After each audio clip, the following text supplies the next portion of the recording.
Hello everyone, this is professor MH और आज के इस वीडियो में we will discuss lecture number 5 TY BAF financial management December 2023 sem 5 university paper solution question number 3 भी पूछा गया था दिसंबर 2023 में, जिसमें ये पूछा गया था calculate the market price of share using the Walter formula.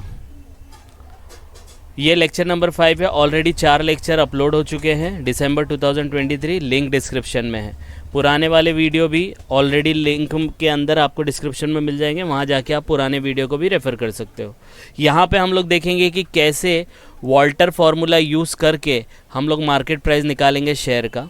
Logically एक फार्मूले का भी लॉजिक देखेंगे कि क्यों ये फार्मूला इस तरीके से बना है और फिर उसको सॉल्व करने की कोशिश करेंगे। First of all the question is neon limited has a paid up equity share capital of 80 lakh share of ₹100 each. 80 lakh रुपए के शेयर कैपिटल है, 10 रुपया ईच है, तो मतलब कुछ अराउंड 80,000 शेयर्स हो गए। द अर्निंग 8 लाख दिया है, डिविडेंड 6,40,000 दिया है, required rate of return 10%, cost of capital is 8%। Using the Walter formula calculate the market price of the share. तो मार्केट प्राइस ऑफ शेयर निकालना है यूजिंग द वॉल्टर फार्मूला। तो सबसे पहले क्या करना है, आपको वॉल्टर का फार्मूला लिख लेना है। तो वॉल्टर का फार्मूला हम लोग लिखेंगे, वॉल्टर का फार्मूला है ये।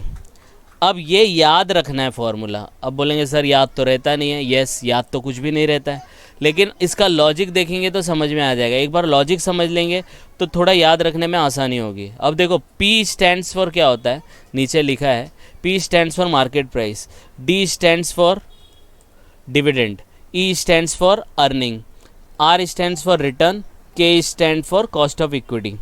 ये सब को यूज़ करके हम लोग मार्केट प्राइस ऑफ शेयर निकालेंगे। प्रैक्टिकल भी आप निकाल सकते हो। जब कोई शेयर में आप इन्वेस्ट करना चाहोगे तो उसका मार्केट प्राइस इस फॉर्मूले के हिसाब से, वॉल्टर भाई के हिसाब से जो आएगा और मार्केट में क्या भाव चल रहा है उसके हिसाब से आप देख सकते हो।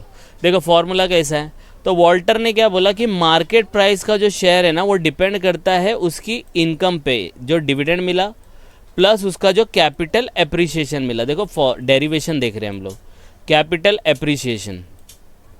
अब कैपिटल एप्रिसिएशन क्या होता है, देखो D stand for dividend plus E minus D, earning minus dividend.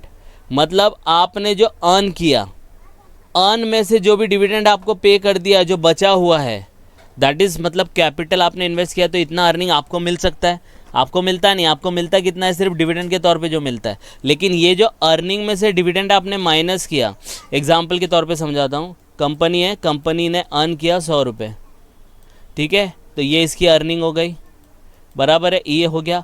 Company ने डिविडेंड दे दिया शेयर होल्डर को 20 रुपये, बचा कितना 80, तो यही 80 यहाँ पे लिखना है, ई माइनस डी। तो 20 रुपया तो लिखना है, तो 20 प्लस 80 मतलब टोटल अर्निंग उसका वही आ जाएगा घूम फिर के, बराबर है। लेकिन ये 80 को आपको मल्टीप्लाई करना है किससे, आर अपॉन के ई से। मतलब यहाँ पे आपको आर लिखना पड़ेगा डिवाइड बाय के ई। अब बोलेंगे सर ये क्यों, तो देखो इसको इसलिए किया जाता है, ये रिटर्न है, ये कॉस्ट है। तो देखो आप लोग 100 मार्क का पेपर दोगे टीवाई में, दोगे कि नहीं दोगे, तो 100 मार्क का पेपर आपका कॉस्ट है, मतलब इतना तो आप अटेम्प्ट करोगे और उसमें से आपको रिटर्न कितना मिला, मार्क्स कितना है, तो 80% आया, बराबर है। अब मैं आपको बोलूँगा कि आपको ओवरऑल 80% आया, तो आप बोलेंगे 80% कितना होता है भाई, तो आप उसको 80 अपॉन 100 से मल्टीप्लाई करोगे कोई भी अमाउंट को, तो आपको एक्चुअल में पता चलेगा रिटर्न कितना है।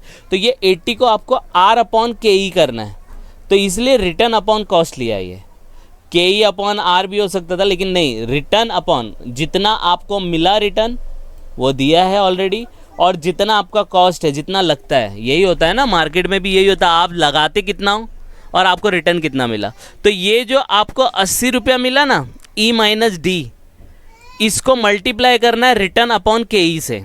अब बोलेंगे क्यों सर, क्यों ऐसा मल्टीप्लाई किया, तो देखो अगर रिटर्न आपको चाहिए तो आपको इन्वेस्ट तो करना पड़ेगा, पहले खर्चा करना ही पड़ेगा, खर्चा करेंगे तभी जाके रिटर्न मिलेगा। तो ये जो पैसा है ये आपको ऐसे ही नहीं मिलेगा, आपको इसका इतना % रिटर्न मिलेगा, लेकिन इतना खर्चा भी उठाना पड़ेगा। तो ये इसीलिए रिटर्न से मल्टीप्लाई किया है, डिवाइड बाय कॉस्ट से किया है, क्योंकि ये रिटर्न आप तब तक नहीं कमा सकते जब तक आपका खर्चा नहीं होगा, इसीलिए आर अपॉन के किया है।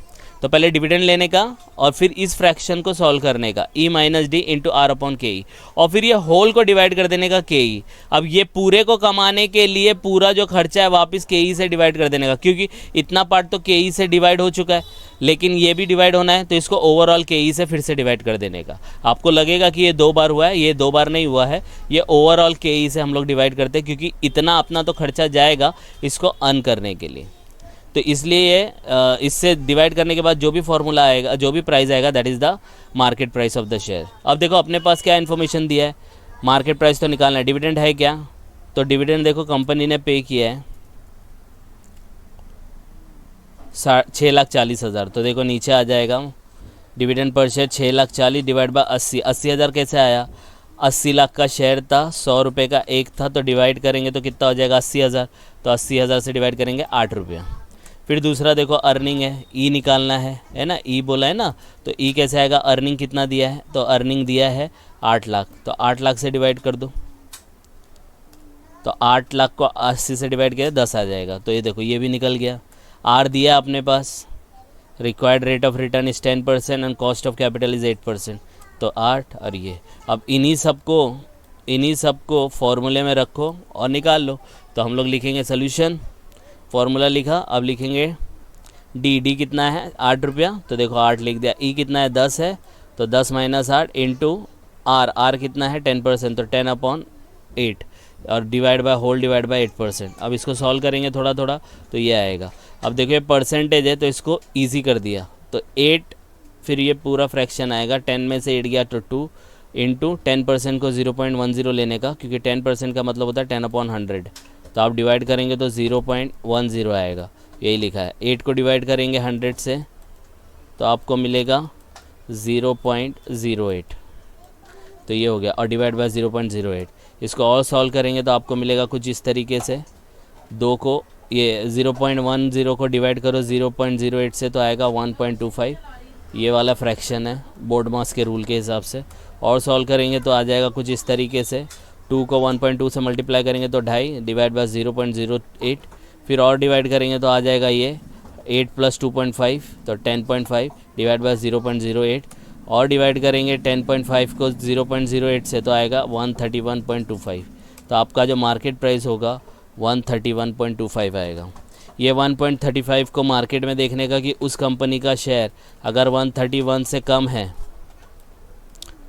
तो ख़रीदना अच्छा है, 131 के ऊपर ज़्यादा है तो ओवर प्राइस्ड है। समझ में आया, यस और नो? तो दिस इज़ द क्वेश्चन। तो ये क्वेश्चन है आपका 8 मार्क के लिए पूछा गया था, वॉल्टर फार्मूला। तो मैंने ट्राई किया है, यहाँ पे वॉल्टर फार्मूला का सेपरेट वीडियो ऑलरेडी अवेलेबल है, लिंक डिस्क्रिप्शन में है, वहाँ जाके आप देख सकते हैं। तो जस्ट इसको गो थ्रू करो, कुछ डाउट आएगा तो please comment and please like and subscribe for more videos. Thank you.